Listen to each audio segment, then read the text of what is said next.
안녕하세요, 여러분. 오늘 들려드릴 이야기는 조금 특별합니다.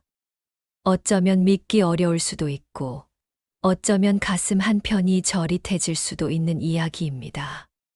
65세 이영숙 씨가 보내주신 사연인데요. 끝까지 들어보시면 여러분도 뭔가 묘한 여운을 느끼실 겁니다. 저는 올해 65입니다. 남들 보기엔 평범한 할머니죠. 아침마다 공원 산책하고 손주들 사진 보면서 흐뭇해하고 가끔 동네 친구들이랑 수다 떨고 그런 삶을 살고 있습니다. 그런데 제게는 10년째 지켜온 습관이 하나 있어요. 매주 토요일 아침 7시 집 근처 북한산 자락의 작은 등산로를 오르는 겁니다. 처음엔 남편이랑 같이 다녔어요. 남편 김성만은 등산을 정말 좋아했거든요. 주말이면 꼭 저를 깨워서 여보, 오늘 날씨 좋은데 산 갈까? 하면서 재촉했죠. 전 솔직히 그렇게 좋아하진 않았어요. 새벽같이 일어나서 땀 뻘뻘 흘리면서 산을 오르는 게 뭐가 좋은지 모르겠더라고요. 하지만 남편 얼굴이 너무 행복해 보여서 그냥 따라다녔습니다. 그런데 10년 전 어느 가을날 남편이 그 산에서 사고로 세상을 떠났어요. 평소처럼 혼자 산을 오르다가 발을 헛디뎌 절벽 아래로 떨어졌대요. 그날 아침 저는 감기 기운이 있어서 집에 남아 있었거든요. 당신 혼자 다녀와요. 나 오늘은 좀 쉴게. 그게 제가 남편한테 한 마지막 말이었습니다. 장례를 치르고 49제를 지내고 1년이 지나고 전 그때부터 혼자 그 산을 오르기 시작했어요. 왜 그랬을까요? 남편한테 미안해서였을까요? 아니면 그 사람이 마지막으로 걸었던 길을 따라가고 싶어서였을까요? 저도 잘 모르겠어요. 그냥 토요일 아침만 되면 몸이 저절로 등산복을 입고 등산화 끈을 묶고 그 길로 향하더라고요. 10년 동안 매주 같은 시간, 같은 길을 걸었습니다. 계절이 바뀌고 나무가 자라고 돌계단이 닳아도 전 그 길을 걸었어요. 혼자서요. 가끔 다른 등산객들이 같이 오르실래요? 하고 물어보면 정중히 거절했습니다. 이 시간만큼은 제가 혼자 있고 싶었거든요. 그런데 올해 봄부터였을까요? 자꾸 같은 사람을 마주치기 시작했어요. 60대 중반쯤 되어 보이는 남자분이었는데 키가 크고 어깨가 넓었어요. 등산복 차림이 딱 봐도 오래된 산꾼 같았죠. 처음엔 그냥 스쳐 지나갔어요. 등산로에서 사람 마주치는 건 당연한 일이니까요. 그런데 이상한 건 매주 토요일마다 거의 같은 위치에서 그 사람을 만난다는 거였어요. 중턱쯤에 있는 큰 소나무 근처에서요. 처음엔 우연이겠거니 했는데 2번, 3번, 4번 계속 만나니까 서로 눈인사를 하게 되더라고요. 안녕하세요. 좋은 아침입니다. 그렇게 몇 주가 지났을까요? 어느 날 그 남자분이 먼저 말을 걸었어요. 혼자 다니시나 봐요? 저는 깜짝 놀라서 네, 그렇습니다. 하고 대답했죠. 그러자 그분이 부드럽게 웃으면서 말했어요. 저도 혼자예요. 벌써 몇 년째 혼자 다니는데 이제 익숙해졌네요.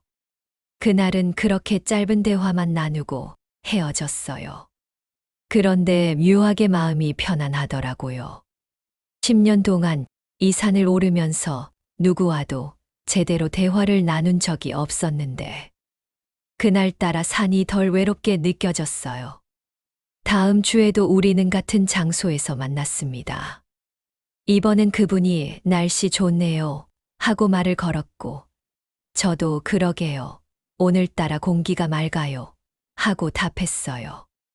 그리고 우리는 자연스럽게 함께 걷기 시작했습니다. 어색하지 않았어요. 마치 오래전부터 함께 걸었던 것처럼요. 그분은 말이 많은 사람은 아니었어요. 그냥 가끔 저기 산새 소리 들리시나요? 같은 짧은 말을 건넬 뿐이었죠. 하지만 그 침묵이 불편하지 않았어요. 오히려 편안했습니다. 10년 만에 처음으로 이 산길에서 누군가와 함께 있다는 게 두렵지 않았어요. 몇 주가 더 지났고 어느 날 산 정상에 거의 다 올라갔을 때였어요. 그분이 말했습니다. 오늘은 같이 내려가시죠. 혼자보단 둘이 낫잖아요. 그 말이 제 가슴에 이상하게 와닿았어요. 혼자보단 둘이 낫잖아요. 너무나 간단한 말인데 왜 그렇게 따뜻하게 느껴졌을까요? 전 고개를 끄덕였고 우리는 천천히 산을 내려갔습니다. 하산길 끝에 작은 파전집이 있어요. 남편이랑 자주 들렀던 곳이에요. 남편은 거기 부추전이랑 막걸리를 정말 좋아했거든요. 근데 남편이 세상을 떠난 뒤로는 한 번도 안 가봤어요. 그런데 그날 그 남자분이 자연스럽게 그 가게 앞에서 멈춰 섰어요.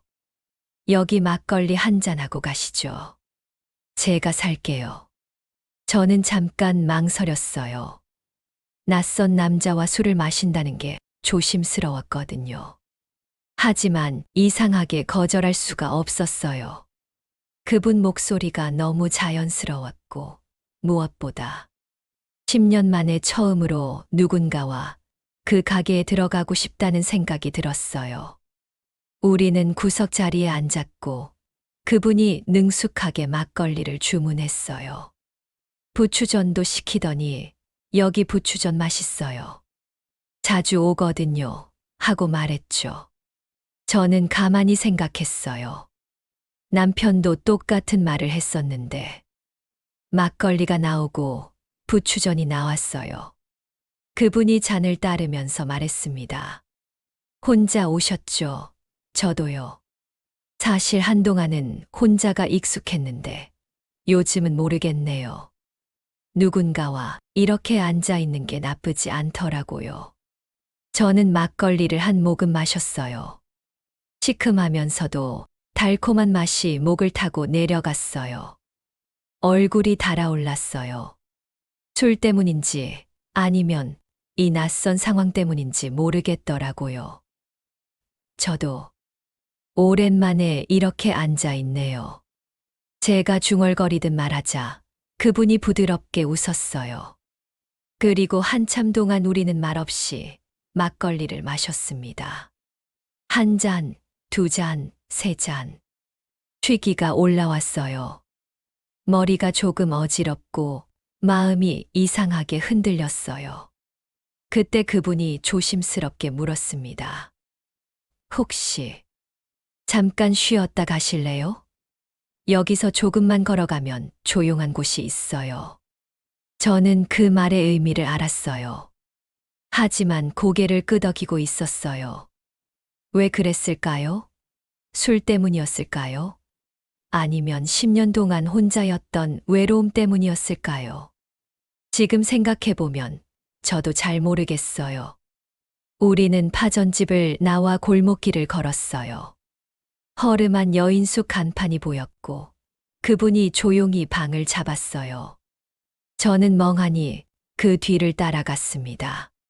방문이 닫히고 우리는 마주 앉았어요. 얼굴이 뜨거웠어요. 심장이 두근거렸어요. 손끝이 떨렸어요. 그분이 제 손을 잡았을 때 저는 눈을 감았습니다. 그때 그분이 작게 웃으면서 말했어요. 우리 이름도 모르잖아요. 저는 눈을 떴어요. 그제야 정신이 들었죠. 맞아요. 우리는 이름도 몰랐어요. 세 번째에 말해드릴게요. 네. 이름요.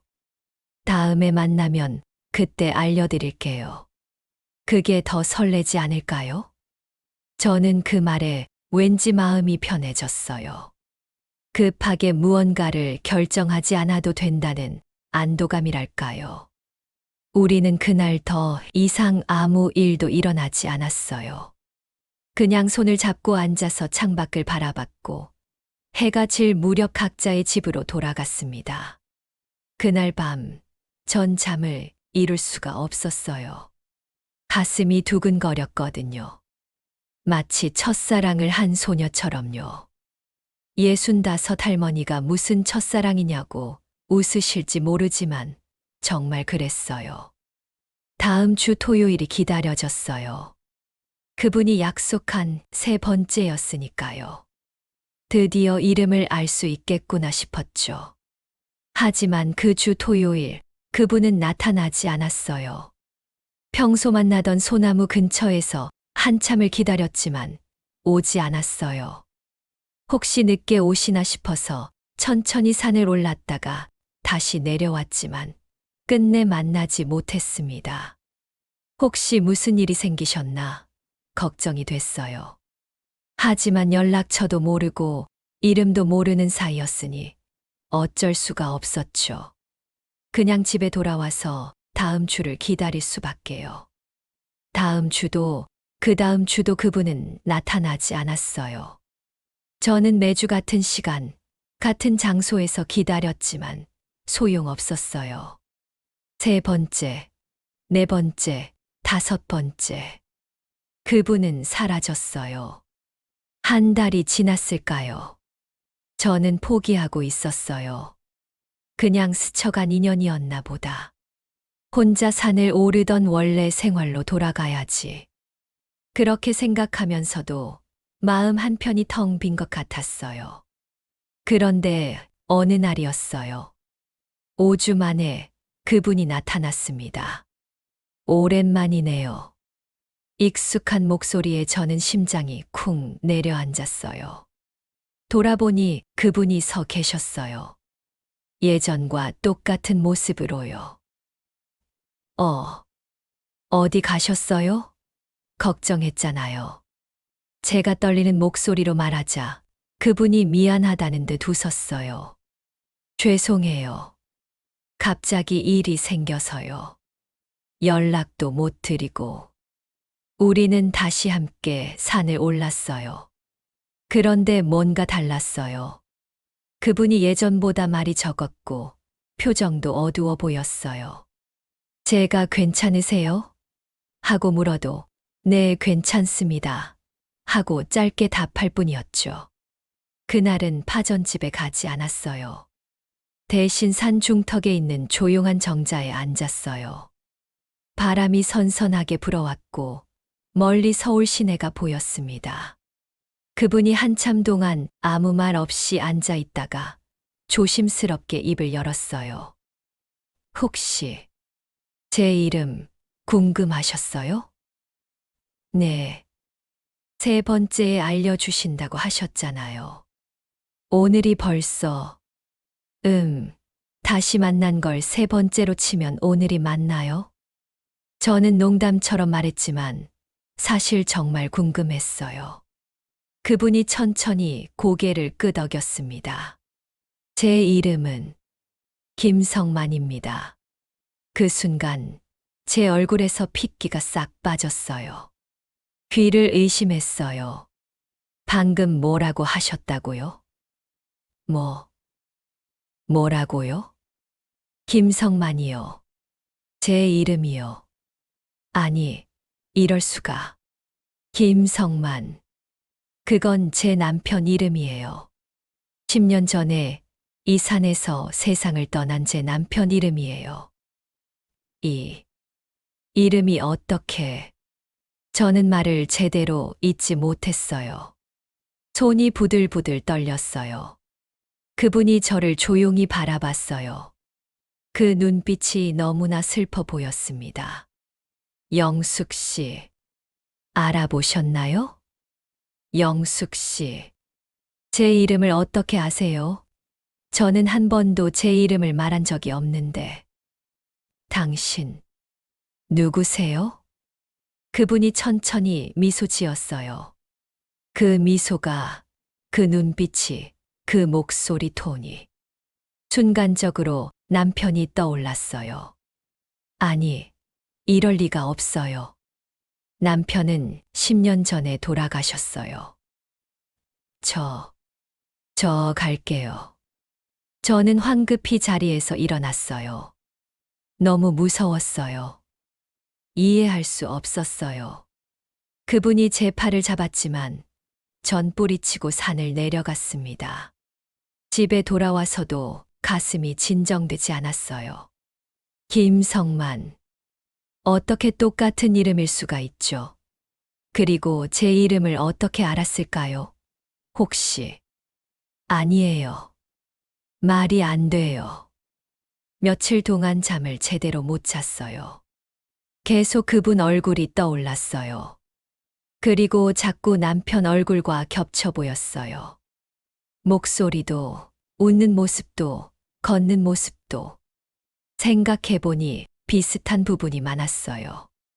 하지만 이건 우연의 일치일 뿐이에요. 그렇죠. 그분은 다른 사람이에요. 같은 이름을 가진 다른 사람. 다음 주 토요일, 저는 망설였어요. 산에 갈까 말까. 그분을 다시 만나고 싶은 마음과 두려운 마음이 공존했어요. 하지만 결국 전 산에 올랐습니다. 뭔가 확인해야 할 것 같았거든요. 하지만 그날 그분은 나타나지 않았어요. 다음 주도, 그 다음 주도요. 마치 처음처럼 전 혼자가 됐어요. 한 달쯤 지났을 때 저는 산 아래 파전집을 찾아갔어요. 뭔가 단서를 찾고 싶었어요. 사장님, 혹시 여기 자주 오시던 남자분 기억하세요? 60대 중반쯤 되고, 키 크고. 아, 누구 말씀이세요? 이름이 김성만 씨라고 했어요. 그 순간 사장님 얼굴이 굳어졌어요. 김성만 씨요? 그 이름. 네. 왜요? 사장님이 저를 이상하게 쳐다봤어요. 손님, 그 이름. 10년 전에 이 근처 산에서 돌아가신 분 아닌가요? 절벽에서 떨어지셨다고. 저도 뉴스에서 봤는데 제 머릿속이 하얘졌어요. 그럼 여기 최근에 그런 남자분 오신 적 없으세요? 글쎄요, 저희 가게 손님이 많아서. 근데 김성만이라는 이름은 확실히 그때 이후로 못 들어봤는데요. 저는 그 자리에 멍하니 서 있었어요. 그날 오후, 전 다시 그 산에 올랐어요. 해가 질 무렵이었어요.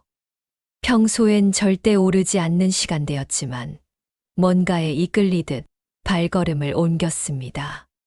중턱의 정자에 앉았어요. 바람이 불었어요. 산새 소리가 들렸어요.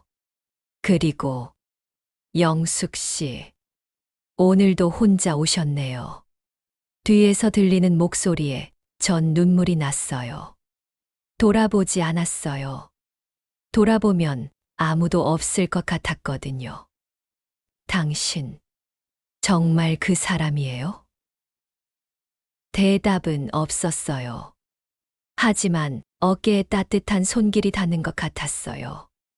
왜 이제야 나타난 거예요? 미안해요. 10년 동안 혼자 이 길을 걷게 해서. 저는 눈을 감았어요. 눈물이 뺨을 타고 흘러내렸어요. 그날, 혼자 보는 게 너무 미안했어요. 내가 같이 왔으면. 아니에요. 당신 잘못이 아니에요. 이제야 이름을 알겠네요. 바람이 더 세게 불었어요. 그리고 그 따뜻한 기운이 천천히 사라지는 게 느껴졌어요. 또 올 거예요? 모르겠어요. 하지만 이제 괜찮을 것 같아요. 혼자서도요. 저는 눈을 떴어요. 뒤를 돌아봤어요. 역시 아무도 없었어요. 하지만 마음이 이상하게 편안했어요. 그 이후로 그분은 나타나지 않았어요. 하지만 이제 전 혼자 산을 오르는 게 외롭지 않아요. 왠지 누군가 함께 걷고 있는 것 같거든요. 가끔 소나무 근처를 지나갈 때 바람 소리 사이로 익숙한 목소리가 들리는 것 같아요. 좋은 아침입니다. 그럼 저도 작게 대답해요. 네, 좋은 아침이에요. 제 이야기가 믿기지 않으시죠? 저도 가끔은 꿈이었나 싶어요. 하지만 제 마음 속에는 분명히 남아 있어요. 그 따뜻한 손길, 그 부드러운 목소리, 그 사람의 이름. 김성만. 10년 동안 잊지 못했던 그 이름을 저는 이제야 다시 부를 수 있게 됐어요. 여러분 사랑하는 사람이 곁에 있을 때 더 많이 사랑하세요. 그리고 함께할 수 있는 시간이 있을 때 더 많이 함께하세요. 언제 어떻게 될지 아무도 모르니까요. 저는 지금도 매주 토요일 아침 그 산을 오릅니다. 혼자지만 외롭지 않아요. 그리고 가끔, 정말 가끔 뒤에서 따라오는 발소리가 들리는 것 같을 때가 있어요. 그럴 때마다 전 뒤돌아보지 않고 그냥 웃으면서 중얼거려요. 오늘도 같이 올라가요. 혼자보단 둘이 낫잖아요.